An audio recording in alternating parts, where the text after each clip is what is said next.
Marcos.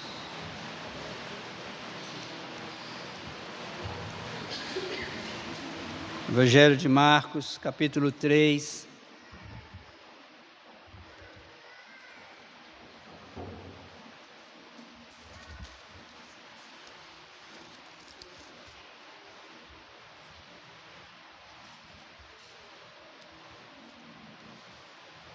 Versículos 20 a 30.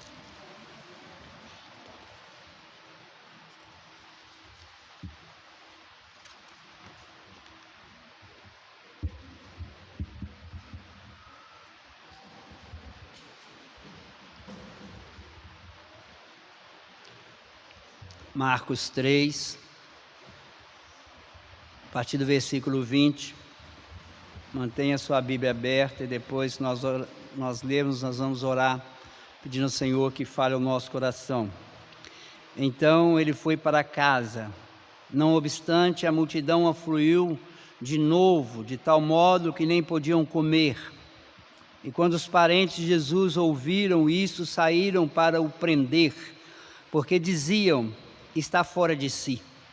Os escribas que haviam descido de Jerusalém diziam: ele está possesso de Beelzebu, e é pelo maioral dos demônios que expele os demônios. Então, convocando-os, Jesus lhe disse por meio de parábolas: como pode Satanás expelir Satanás? Se um reino estiver dividido contra si mesmo, tal reino não pode subsistir. Se uma casa estiver dividida contra si mesma, tal casa não poderá subsistir. Se, pois, Satanás se levantou contra si mesmo e está dividido, não pode subsistir, mas perece. Ninguém pode entrar na casa do valente para roubar-lhe os bens, sem primeiro amarrá-lo, e só então lhe saqueará a casa. Em verdade vos digo que tudo será perdoado aos filhos dos homens, os pecados e as blasfêmias que proferirem.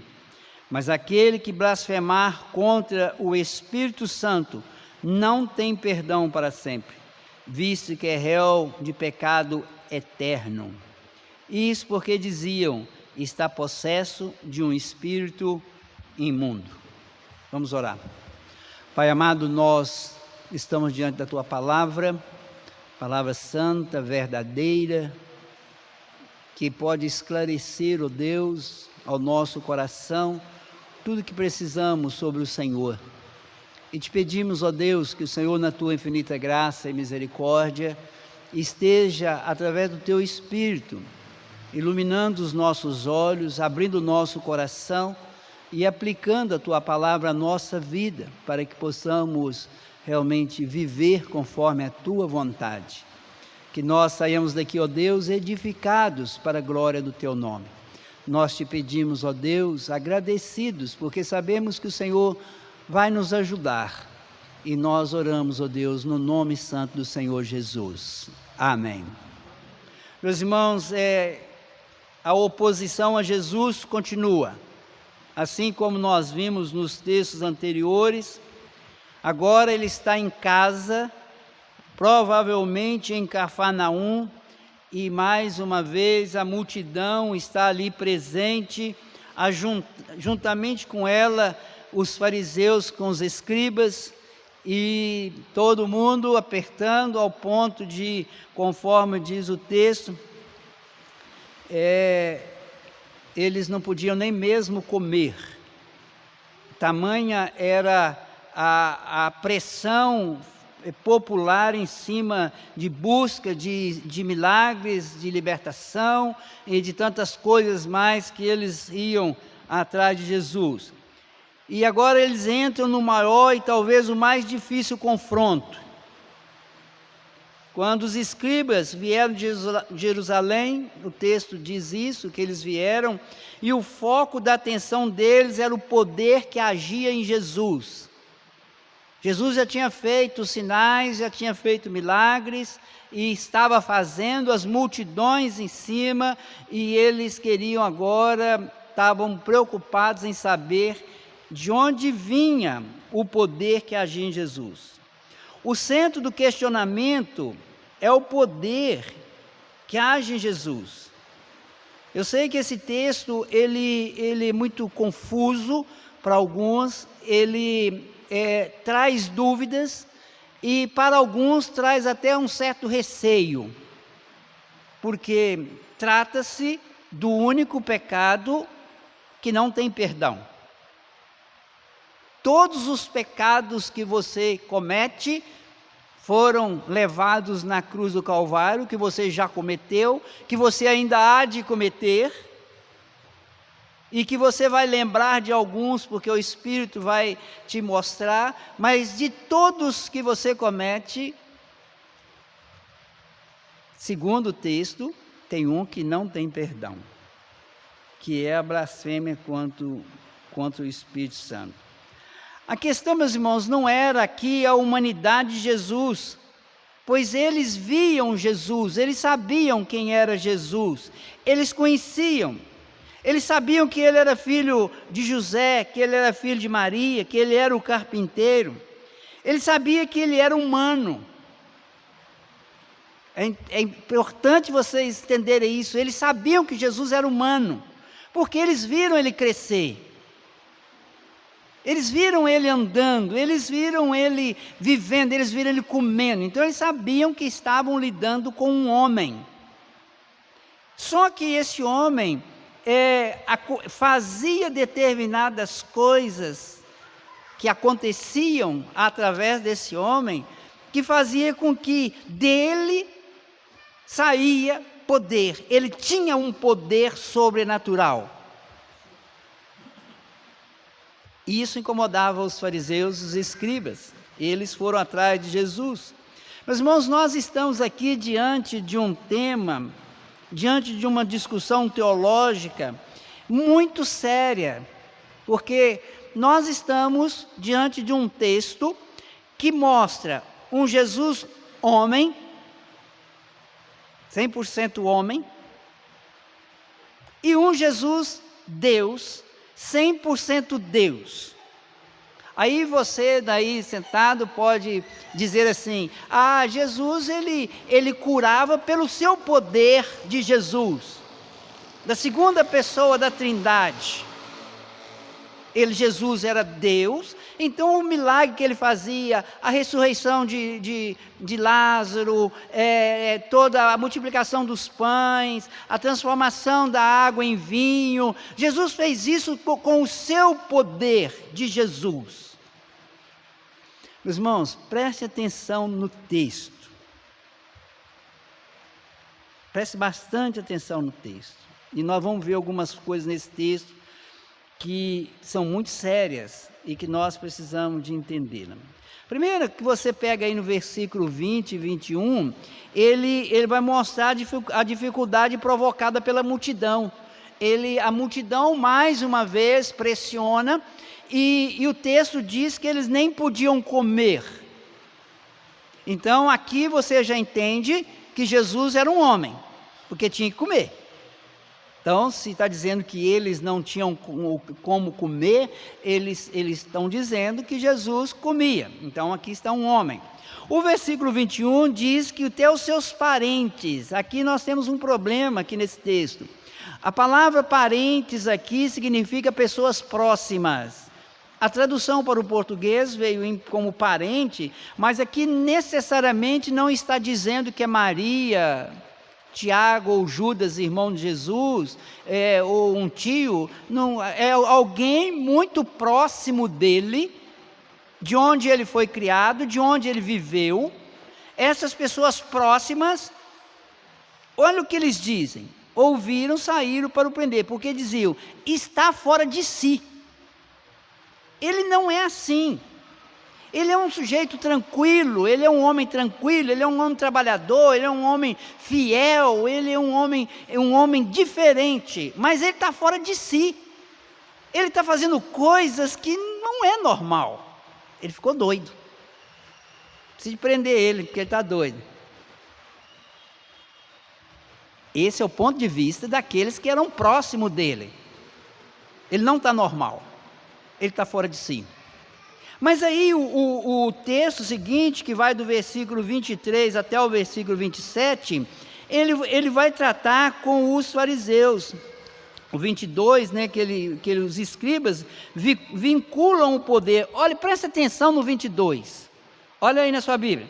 Os escribas que haviam descido de Jerusalém diziam: ele está possesso de Beelzebu, e é pelo maioral dos demônios que ele expele os demônios. Reparem uma coisa aqui nesse versículo. O que eles estão questionando? A vida de Jesus como homem? Não. Eles estão questionando que Jesus tinha poder próprio? Não. Eles estão dizendo que um poder extraordinário agia em Jesus. E que esse poder que agia em Jesus, que levava Jesus a curar, a expelir demônios, era o poder de Satanás. É essa afirmação que eles fazem. É Satanás. Quando chega no versículo 23 até o versículo de número 27, Jesus vai fazer uma parábola. Ele coloca uma parábola de um reino dividido ou de uma casa dividida, que se levanta contra si. Então ele está dizendo, se uma casa dividir, se um reino dividir, começar a brigar entre si, esse reino está passível de extermínio. A casa também não vai sobreviver, porque estão brigando entre si. E aí ele faz a afirmativa: pois se Satanás se levantou contra si mesmo e está dividido, não pode subsistir, mas perece. Ninguém pode entrar na casa do valente, roubar-lhe os bens, sem primeiro amarrá-lo. O que ele está dizendo? Ele está dizendo o seguinte: se Satanás começou a expulsar demônios, ele, o próprio Satanás, o seu reino está destruído. E digo mais: ninguém pode entrar na casa desse valente e roubá-lo, tirar o que ele tem, sem primeiro amarrá-lo. O que ele está dizendo? Eu faço isso. Eu tiro da mão dele aqueles que estão sendo possuídos por eles. Aí, meus irmãos, o versículo 28 e 29, ele vai fazer a afirmativa: em verdade vos digo, que tudo será perdoado aos filhos dos homens. Ou seja, 2 pontos: os pecados, as blasfêmias que proferirem. Ou seja, todo pecado praticado pelos filhos dos homens é passível de perdão. Aí ele continua: mas aquele que blasfemar contra o Espírito Santo não tem perdão para sempre, visto que é réu de pecado eterno. Meus irmãos, atenção aqui. Note que eles falam que o poder que manifestava em Jesus era o poder de Satanás. Jesus questiona, faz a parábola, e aí entra com uma argumentação, entra com uma palavra incisiva, dizendo: aquele que blasfemar contra o Espírito Santo. Meus irmãos, a palavra, o Espírito Santo, não aparece no texto até aqui. Reparem que a discussão anterior vinha sobre o poder que agia em Jesus. Jesus, ele não vira para o escriba e diz assim: o poder que eu faço é o meu poder. Não. Ele diz: aquele que blasfemar contra o Espírito Santo. O que Jesus está dizendo? Os milagres, todas as coisas que eu faço pelo poder do Espírito Santo. Eu não sei se vocês perceberam, mas vamos lá. Em Atos capítulo 10, na pregação feita por Pedro na casa de Cornélio, olha o que Pedro diz sobre Jesus no versículo 38. Olha o que está escrito, Atos 10, versículo 38. Como Deus ungiu Todos abriram? Olha o que está escrito. Atos 10, 38. Como Deus ungiu a Jesus de Nazaré com o Espírito Santo e com poder, o qual andou por toda parte fazendo bem e curando a todos os oprimidos do diabo, porque Deus era com ele. Repare que na visão de Pedro, na interpretação de Pedro, é que Deus ungiu Jesus com o Espírito Santo e foi através do poder do Espírito Santo que Jesus fez os milagres que ele fazia. Meus irmãos, nós estamos aqui diante de um problema teológico muito sério. E eu quero que você pare para pensar, porque nós estamos diante de uma situação em que nós temos no texto um Jesus homem, 100% homem, que é obrigado a comer, é obrigado a andar, cansava, vivia como homem. Temos um Jesus homem que fez tudo o que ele fez pelo poder do Espírito Santo, mas temos Jesus 100% Deus aqui. Nós estamos aqui diante da doutrina das duas naturezas de Cristo. Que Jesus 100% homem, Jesus 100% Deus. Essa discussão ela aconteceu de forma tão incisiva na igreja primitiva, que foi preciso fazer um concílio chamado Concílio de Calcedônia, que se reuniu do dia 8 de outubro a 1º de novembro do ano 451 depois de Cristo, para tratar desse assunto. E nesse concílio, eles fizeram até um credo, publicaram uma declaração de fé relacionada com esse concílio, onde eles dizem que Jesus era um homem completo, corpo e alma, e que Jesus era um Deus completo, a segunda pessoa da Trindade. Nós não podemos compreender, meus irmãos, como que num corpo humano pode viver duas naturezas, a divina e a humana. Mas uma coisa, esse texto bíblico que nós lemos em Marcos 3, no versículo 20, esse texto mostra de forma muito clara que o fariseu, o escriba, disse que o poder que agia em Jesus era o poder de Belzebu, Satanás. Mas Jesus diz que o poder que agia nele era o poder do Espírito Santo. Por isso ele diz, olha, vocês estão dizendo que o Espírito Santo que age através da minha vida é o Espírito de Satanás. Meus irmãos, qual é o pecado imperdoável? É dizer que o poder que agia em Jesus era o poder de Satanás. Esse é o pecado imperdoável. Esse é o pecado que não tem perdão. E aí, meus irmãos, nós encontramos aí no versículo 30, ele diz isso porque diziam, está possesso de um espírito imundo, há dúvida sobre o poder que agia em Jesus. Jesus está afirmando que a sua vida humana na terra foi direcionada pelo poder do Espírito Santo. Ele não usou o seu poder da segunda pessoa da Trindade durante a sua vida, durante o seu ministério, durante a sua existência na terra, durante a sua encarnação. Ele não usou.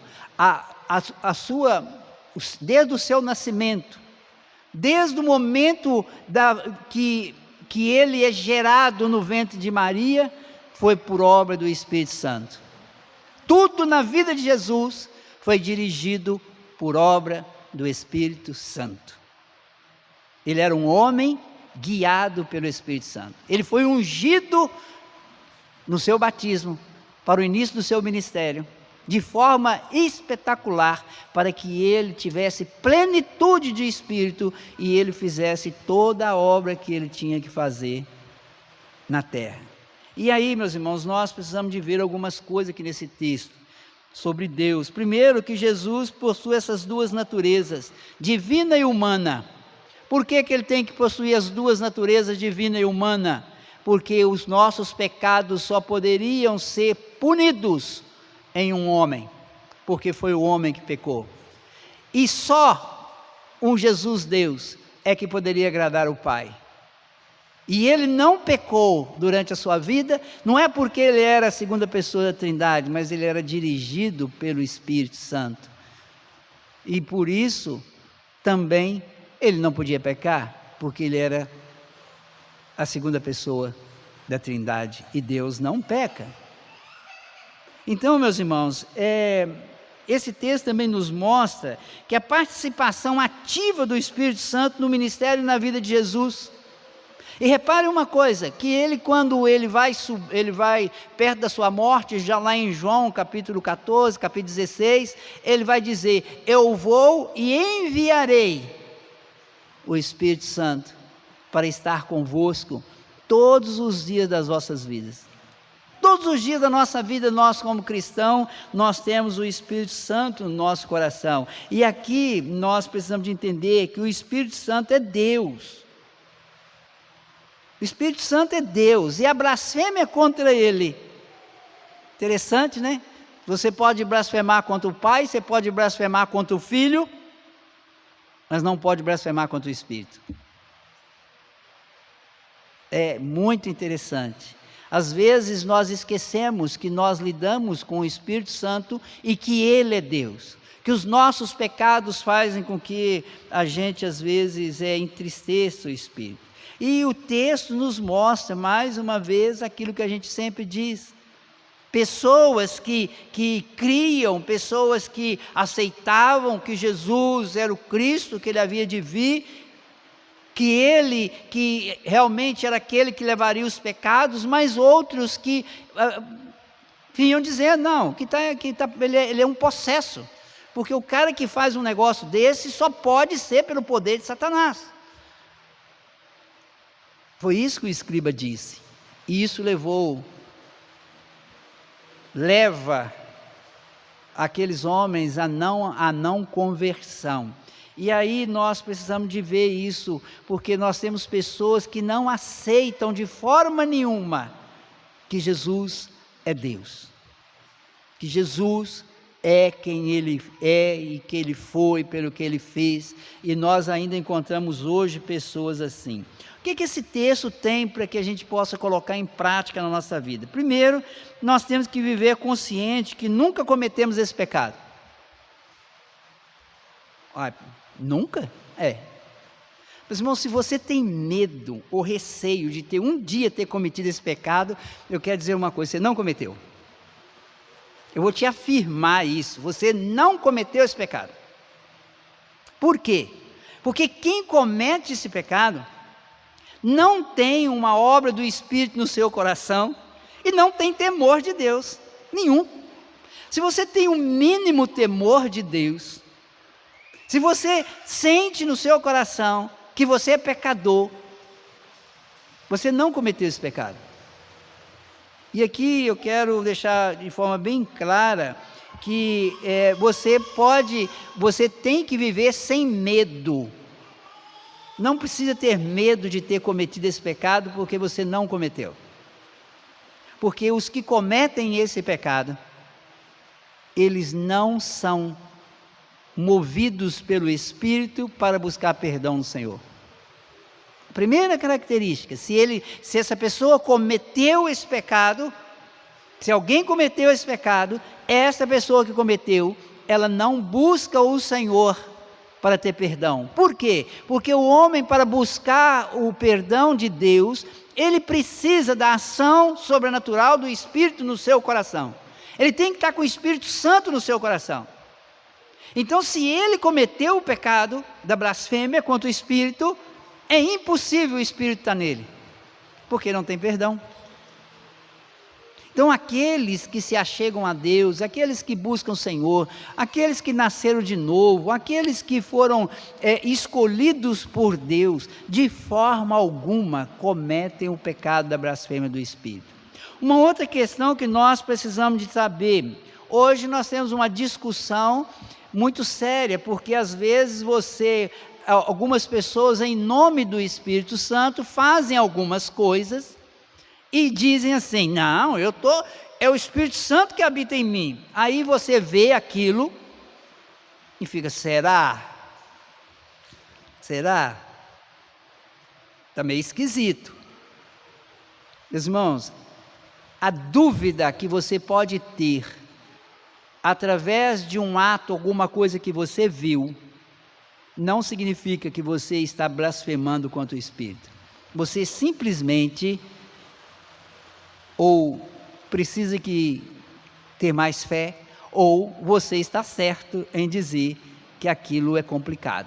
Por quê que isso acontece? Porque a maioria dessas pessoas que dizem estar fazendo em nome do Espírito, eles alegam ter dons espirituais extraordinários. Quais são os dons espirituais extraordinários? Profecia bíblica, né? Cura, sinais.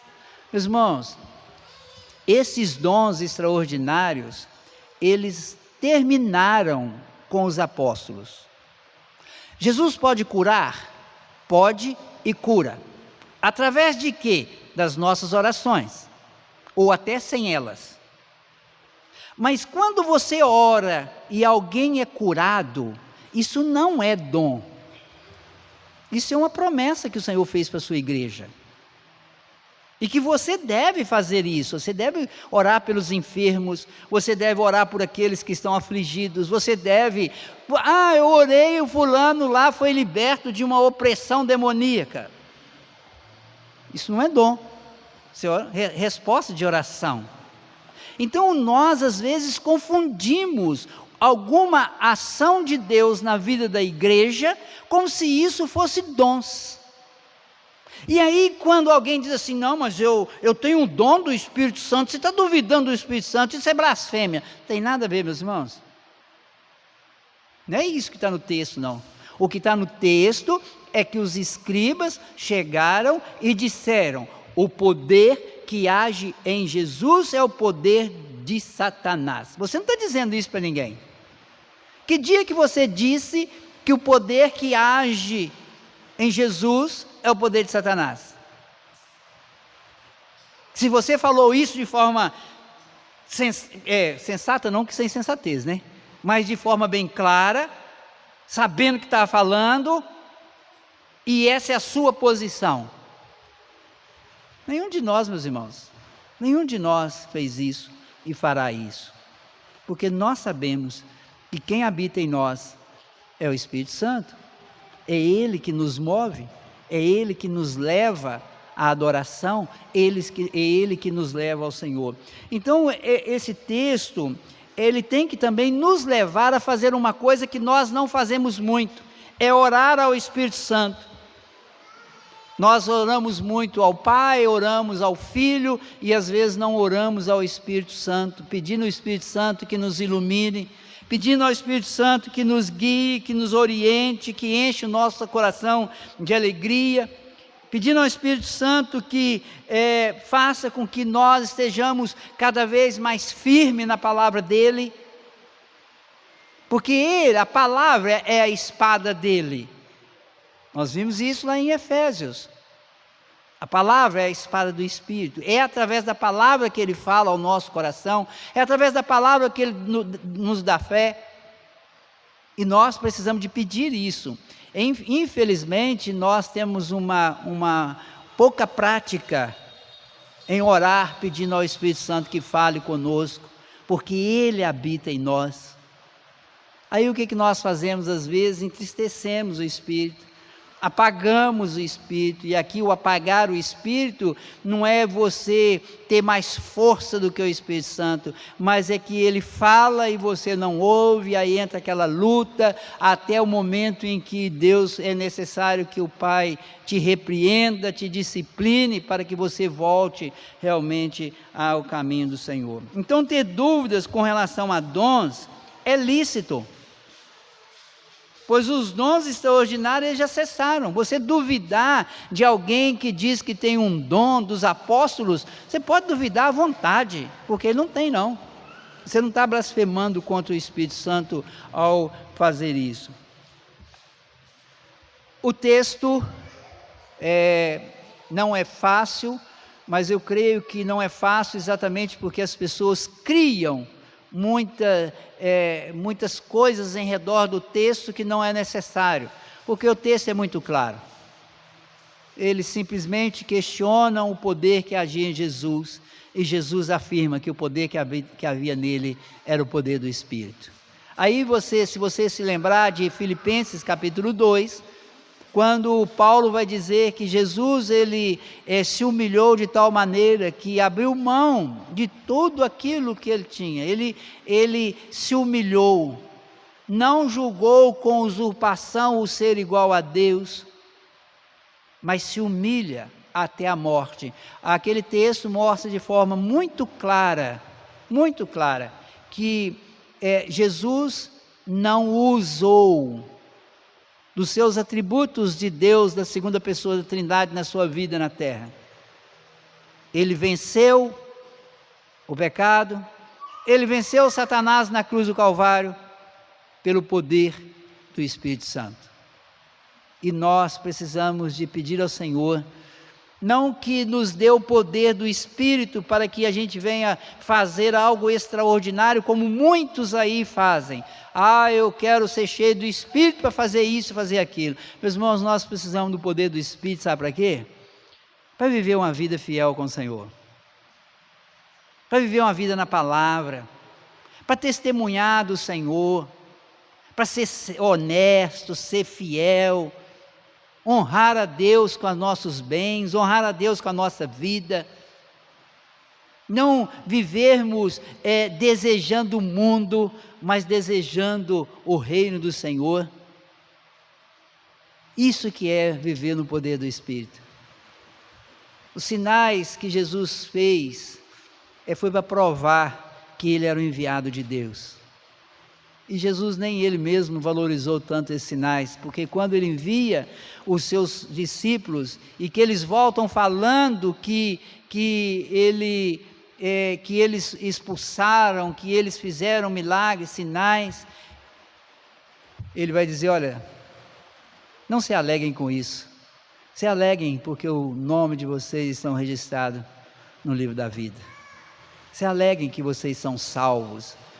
Essa deve ser e tem que ser a nossa maior alegria.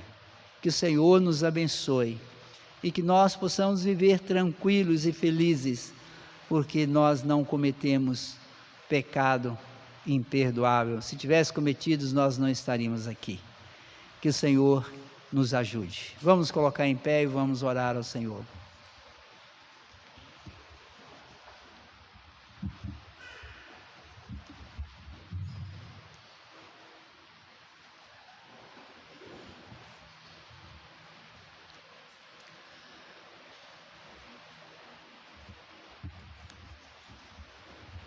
Antes de nós orarmos, nós vamos cantar um hino.